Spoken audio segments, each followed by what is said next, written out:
Masih ingatkah Anda berapa lama negara ini dijajah dan berapa lama pahlawan-pahlawan kita berjuang, bertempur, dan berperang untuk mengusir penjajah?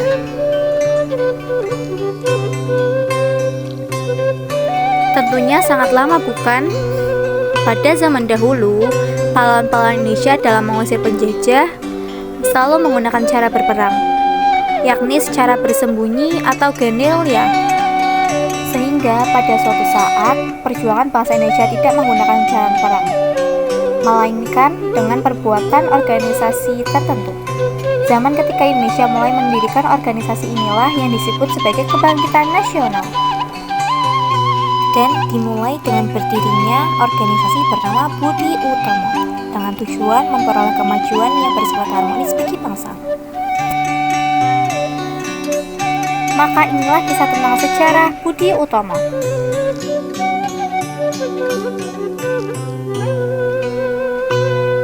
Dr. Wahidin adalah seorang tokoh cendekiawan lulusan sekolah dasar Dr. Java bernama Stovia yang sangat peduli atas nasib bangsanya. Pada tahun 1907, Dr. Wahidin Sodirohusodo memutuskan untuk berkeliling Pulau Jawa untuk mengkampanyekan peningkatan martabat dan kehormatan rakyat. Peningkatan ini akan dilaksanakan dengan membentuk Dana Pelajar atau Swidipons yang merupakan lembaga untuk membiayai pemuda-pemuda cerdas tetapi tidak lanjut sekolah. Pada tahun 1907, Dr. Wahidin bertemu dengan Suetomo, seorang pemuda siswa Stovia. Melalui distribusi dan perbincangan inilah, mereka sepakat mendirikan perkumpulan yang memperhatikan nasib bangsa, yang dinamakan Budi Utomo. Pada 20 Mei 1908 pukul 9 pagi di Stovia, Suetomo menjelaskan gagasannya kepada siswa Stovia dan mereka sepakat akan hal itu. Terpilihnya Suetomo menjadi ketua Budi Utomo dan bahasa Melayu dipakai sebagai bahasa resmi organisasi tersebut. Pada bulan Juli 1908, sebanyak 650 orang bergabung dalam organisasi Budi Utomo dan tersebar di 7 kota, yaitu Jakarta, Bogor, Bandung, Yogyakarta, Magelang, Surabaya, dan Purbalingga. Budi Utomo menetapkan fokus pergerakan hanya di Jawa dan Madura karena pendapatannya banyak pengaruh penjajah Belanda. Pada awalnya Budi Utomo ditolak oleh sebagian besar kaum priayi atau bangsawan karena kaum priayi pendapatannya dukungan birokrasi dan golongan ningrat. Tetapi Budi Utomo memperoleh dukungan dari kalangan cendekiawan yang peduli terhadap pendidikan bangsanya. Kongres pertama Budi Utomo 5 Oktober 1908 diadakan di Yogyakarta, sepakat menentukan pengurus besar organisasi berawal dari golongan tua. Hasil Kongres 1 Budi Utomo adalah sebagai berikut. 1. Budi Utomo tidak melakukan kegiatan politik. 2. Kegiatan Budi Utomo ditunjukkan pada bidang sosial, budaya, dan pendidikan. 3. Ruang gerak Budi Utomo ada di Jawa di Madura. 4. RT Tritokusumo Bupati Karanganyar dipilih Ketua Budi Utomo Pusat. Penetapan pusat organisasi Budi Utomo adalah Yogyakarta.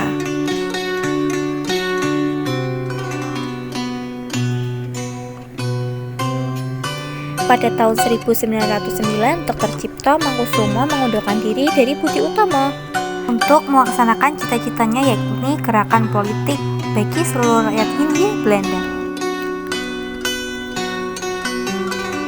Pada tahun 1912, Notodirjo menjadi ketua Budi Utomo untuk mengajar ketinggalannya karena munculnya organisasi-organisasi lain, yakni Saketat Islam dan Inset Partik.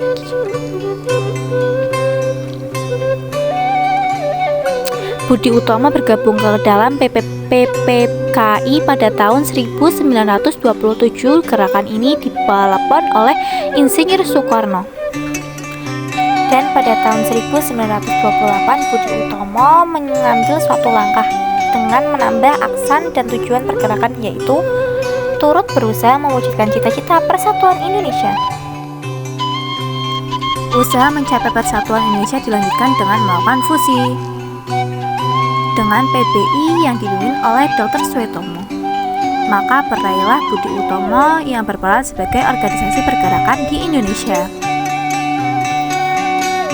Namun, walau organisasi Budi Utomo telah berakhir, diharapkan Hari Kebangkitan Nasional perlu dimaknai, khususnya bagi generasi muda di era digital ini, yaitu dengan semangat persatuan dan kesatuan dalam setiap perbedaan.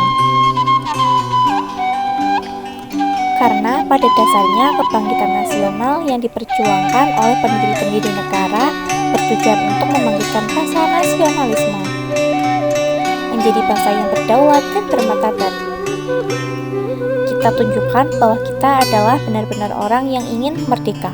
Lebih baik kita hancur lebur daripada tidak merdeka. Itu kata-kata dari Dr. Suetomo. Budi Utomo, organisasi ini berawal dari gerakan Dr. Wahidin Soedirohoesodo yang berkeliling Jawa untuk mensosialkan pentingnya pendidikan. Selain mensosialkan pendidikan, terdapat pula dana pendidikan untuk mereka yang kurang mampu. Dana pendidikan tersebut disebut dengan studi fund. Kemudian pada tahun 1907 terjadi pertemuan antara Dr. Wahidin Soedirohoesodo dengan Sutomo, seorang mahasiswa Stovia. Sutomo tertarik dengan gagasan Dr. Wahidin Soedirohoesodo lalu mendirikan organisasi Budi Utomo pada tanggal 20 Mei 1908.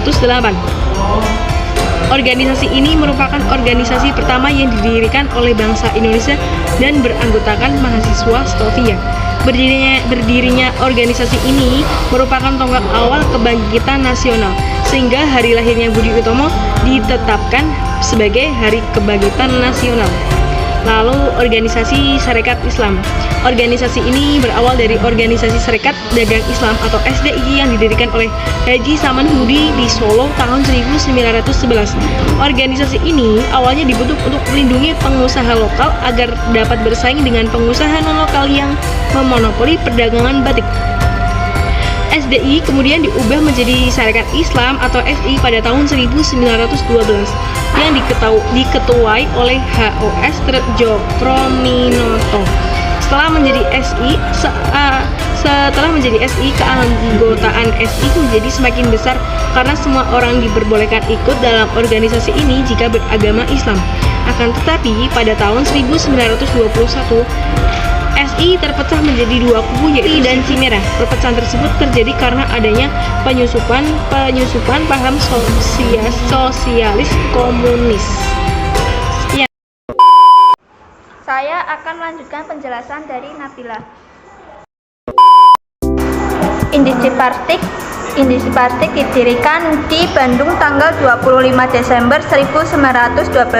Pendiri organisasi ini antara lain Dowes Dekker, Suwardi Suryaningrat, dan Cipto Mangunkusumo. Mereka kemudian dikenal sebagai Tiga Serangkai. Indisi Partik bertujuan untuk mengembangkan rasa nasionalisme, menciptakan persatuan antar orang Indonesia dan Bumi Putra, serta mempersiapkan kehidupan rakyat yang merdeka. Organisasi ini adalah organisasi politik yang berani mengkritik pemerintah kolonial Belanda. Kritik tersebut ditujukan melalui tulisan R.M. Suwardi Suryaningrat yang berjudul Als ik een Nederlander was, seandainya aku seorang Belanda. Oleh karena itu, pada 4 Mei 1913, Indische Partis dianggap sebagai partai terlarang dan ketiga tokonya diasingkan ke negeri Belanda. Selanjutnya, Perhimpunan Indonesia. Organisasi ini didirikan di Belanda pada tahun 1908. Awalnya organisasi ini diberi nama Indische Vereniging oleh Sultan kesayangan dan R.M. Noto Suroto.